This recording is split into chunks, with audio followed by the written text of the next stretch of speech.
Hey everybody, welcome to the next episode of WIALD. I'm your host, Dr. Adam Rindy. WIALD is a feature of the One Thing podcast where I welcome you into my personal learning lab and share insights on what I am learning daily. So without further ado, welcome to this short episode of WIALD where we're speaking about bloating.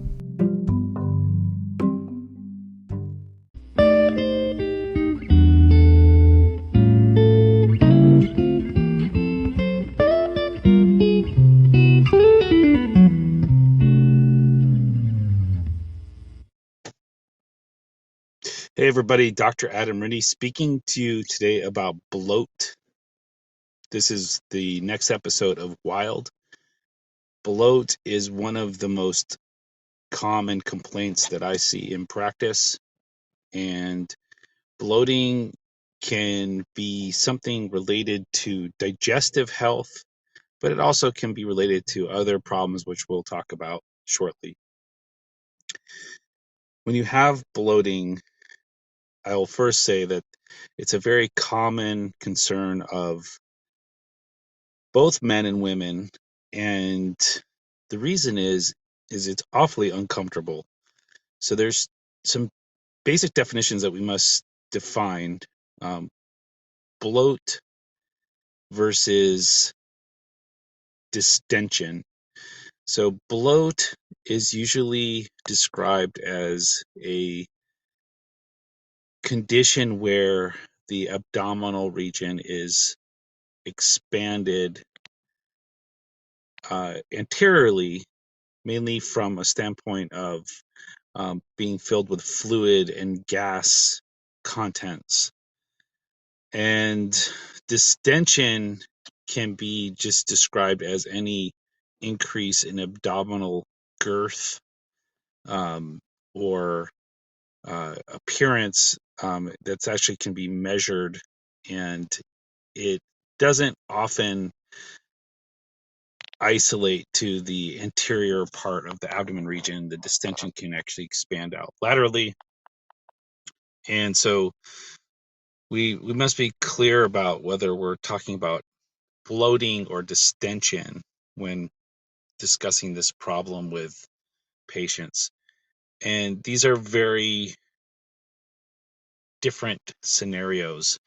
So today we're going to speak about bloating. So the most common way bloating is experienced is you wake up in the morning, and after your morning bowel movement, if you are fortunate to have a morning bowel movement, you feel basically you don't feel bloated, you don't feel this a sense of gas or fluid contents in your abdominal region. But as you start your eating process throughout the day, then you will start to feel more and more bloating, gas expansion of the abdominal region. And then we see this very uncomfortable sense that you can have a difficulty time fitting into your pants.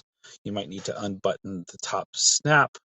You might want to switch into some sweatpants or gym shorts that are expandable.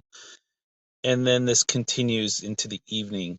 And during this time, you might experience some distress in the abdominal region, increased gas sounds.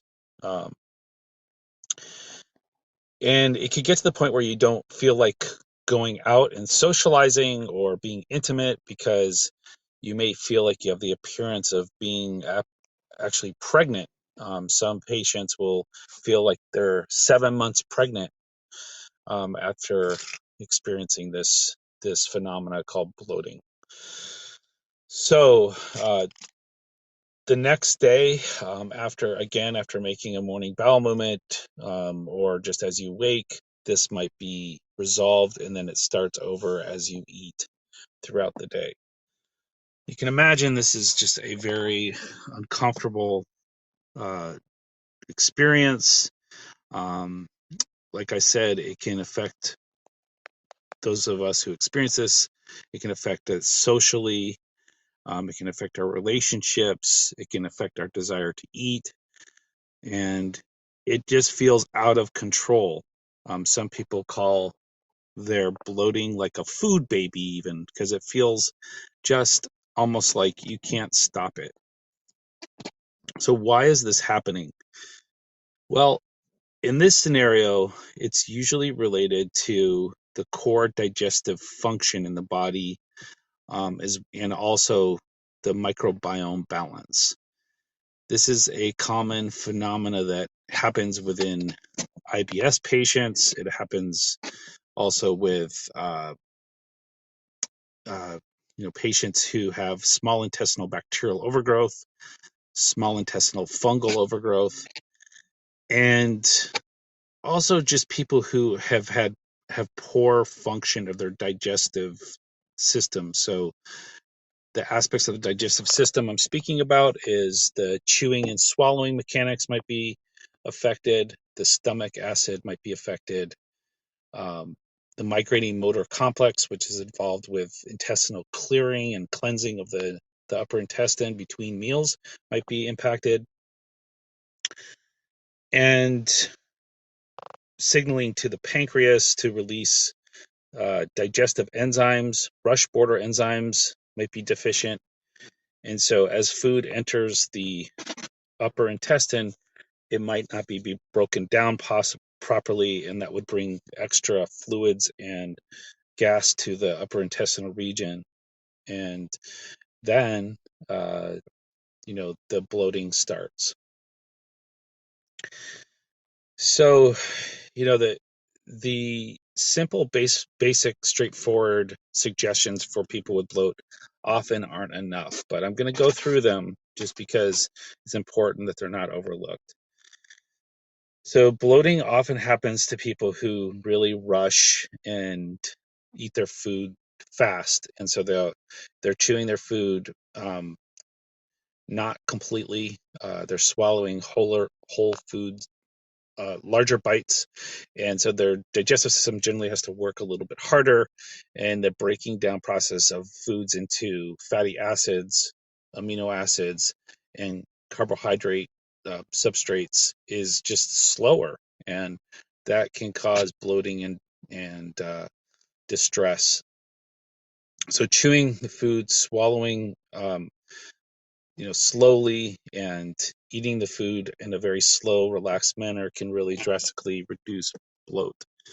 Also, activating your parasympathetic nervous system by um, smelling your food, looking at your food, saying a blessing of your food before you actually eat. That stimulates the gastric juices. Don't be like me sometimes, where I'm just, sort of preparing food for my son, and then I'll just eat my meal standing while I'm focused on preparing his food. That is just the worst thing you can do, is just to kind of do like what I call a by the way I'm eating technique. You really have to create a ritual around eating, and exactly sit down and eat in a proper manner, to really help reduce gastric distress.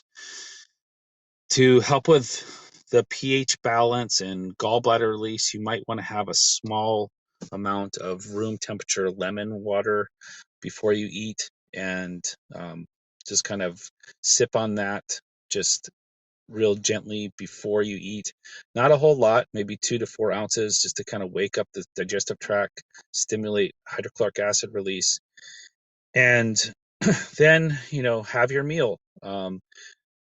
Using culinary spices like rosemary, ginger, um, and thyme and oregano. These also help with reducing gas and the gas contents of your food to help reduce bloating and distress. So, cooking with those foods might help with reduction of gas. Especially this comes to things like if you're eating like legumes or vegetables, you might want to use sauces that have some of these culinary herbs, or dressings that have some of these culinary herbs, to reduce the GI distress. Um, the other thing that's really important is to not graze throughout the day, and to have 3 to 4 hours at least between meals, so that your body can activate the migrating motor complex, which is activated about 3 hours between meals, which helps kind of finish off the digestive process from the meal that you just ate. If you're eating, or as we say in Yiddish, noshing, every 1 to 2 hours, then you may have problems with this bloating. So those are some tips. You can check out my other podcast on SIBO, small intestinal bacterial overgrowth, and also Candida, as some more kind of involved causes of bloating if the basic things aren't working. That involves testing and some investigation and some kind of more advanced treatments. And then there's also just various aids that can help with digestive reduction, like a teaspoon of fennel with each meal, fennel seeds. And there's some herbs that we can get into on another time. The final thing I'd like to say is that there are some serious causes that can mimic bloating. So like ovarian cancer, for example, in the later stages is kind of like a lower abdominal bloating that's related to ascites. This doesn't generally come and go. It's usually just there permanently.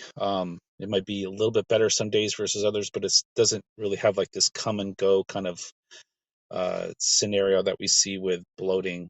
That would fit more like a distention, and distension can be from ascites, which is fluid buildup that can be pushing into extra compartments of the abdominal cavity.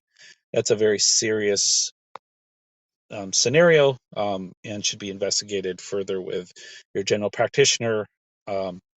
So bloat is different. It can come and go, and usually is related to food and bowel function, whereas distension is more of a permanent kind of scenario that doesn't seem to be waxing and waning with food items. Some people would go on the low FODMAP diet if they have bloating, which is another topic for another scenario. I usually like to focus on the innate digestive function first. Another thing that is investigated is if someone's having food intolerances. As you can see, there are a lot of levels to this. So in summary, first, correct digestive function. Second, if that is not helping, investigate dysbiosis, meaning bacterial overgrowth or fungal overgrowth. Third, potentially look at the food reactions that might be having, like a FODMAP intolerance or a food intolerance.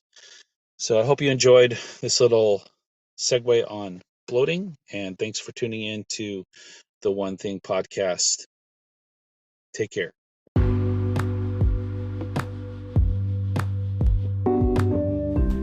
Thanks for tuning in to this week's episode of WIALD. If you liked the episode, please feel free to share it with your friends, neighbors, loved ones, anybody who you might think might be interested in this topic, and tune in for future episodes and also for our feature podcast guest. Have a good one.